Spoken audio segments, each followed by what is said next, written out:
A senior Royal Navy officer has revealed that Colonel Gaddafi's forces in Libya built beach defences because they feared an amphibious invasion by British forces. Commodore John Kingwell, who commanded the UK Response Force Task Group, said work on the defences began when the ships he commanded arrived in the waters off Libya.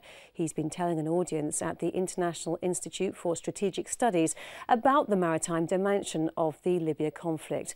Afterwards, he spoke to James Hurst.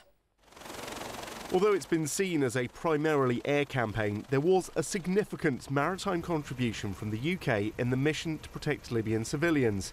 HMS Ocean, carrying Apache attack helicopters, was just one of at least 16 Royal Navy and Royal Fleet auxiliary vessels to take part, with up to 5 of them directly involved at any one time. As well as delivering firepower from helicopters and submarines, they were there to destroy mines and allow safe passage for aid ships and to enforce the arms embargo against Colonel Gaddafi's forces. I think the Royal Navy's contribution was significant. The attack helicopter, I think, had a psychological effect beyond that it achieved kinetically, but it was significant nonetheless.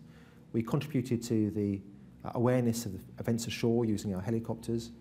We ensured that trade and food aid could get into Misrata during those key hours.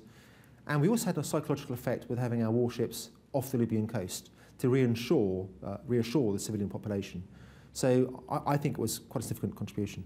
I mean, you talk about the psychological effect. Do you have concrete examples that actually affected the mindset of Colonel Gaddafi's forces? Yeah, a number of examples. There was the fact that early on in HMS Ocean's part of the campaign, we know that Gaddafi forces actually built beach defences in and around Braga. They were expecting an amphibious assault. So that was an effect. We also had the reports on the press that as the rebel forces advanced on Tripoli, that attack helicopter had cleared the way, even though they hadn't flown that night. Such was the effect it had already had on the psychology of Gaddafi's troops. This was an operation that lasted 9 months for a brand new grouping. What are the challenges of keeping an operation of that tempo going for that length of time?